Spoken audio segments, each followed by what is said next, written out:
this was one of the main jobs in this area, in Longton.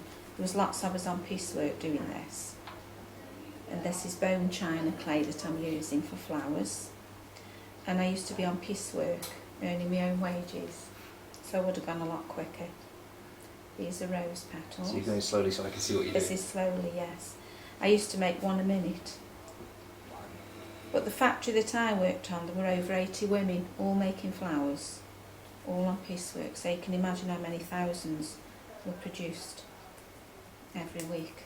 I used to make in between 35 and 40 dozen, I would say. That's a day.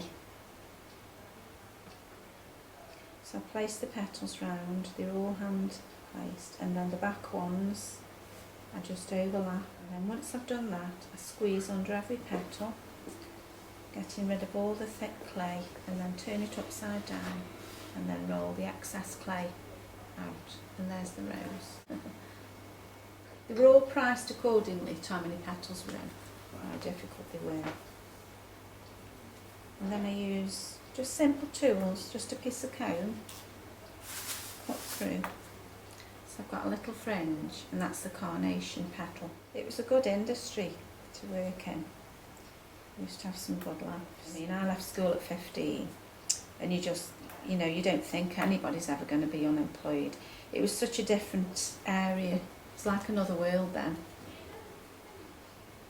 Everybody was in work. When you got your job, it was normally through who you knew, friends or family, and that's how you got your jobs usually. I mean, I never had an interview, you know, until I actually started working at the museum. I'd never had a proper interview. You just went down the factory and they said start, we'll give you a start and see how you go on. Now all these things, they give me like different patterns for different petals, and these are just made out of clay.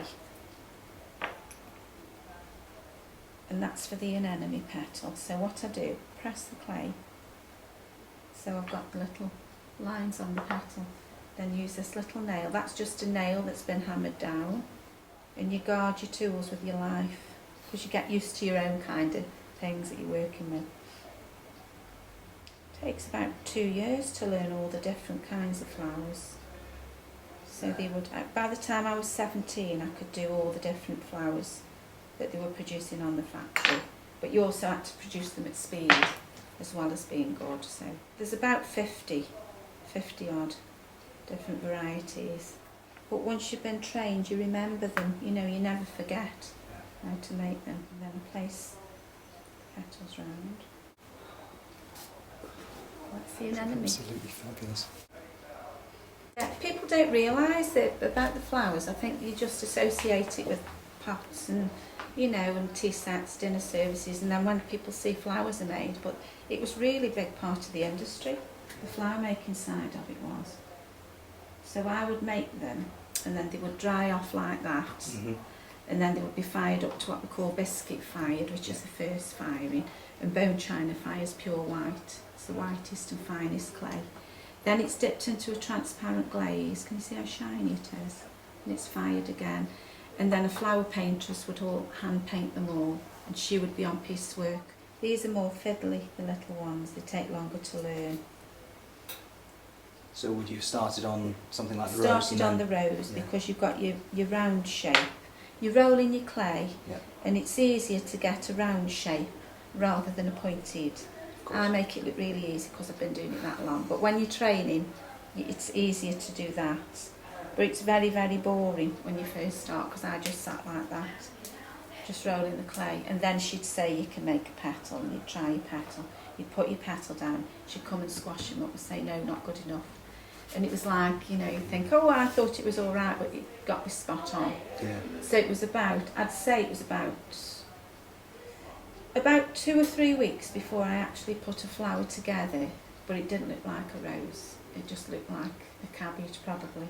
Doing the flowers, there were over 80 women flower making, ranging from 15 school leavers to like retirement, up to retirement age. So when I first went into the factory, there'd be like a bench with about 6 girls all training, and then you'd have Mrs. Hancock, Aggie Hancock. She'd be sitting in the office with the windows, and she'd be looking over at us, checking as we were behaving. You know, she'd give us a claim, be with us, but obviously she'd be off doing other things. But she'd check as we were sitting down and, you know, practising what we should be doing. Then you got all the ladies in the shop, all on piecework. So they kept you in your place as well. Yeah, okay. And you had to fetch everybody's breakfast from the shop. So you'd have piles of sandwiches to bring back for them.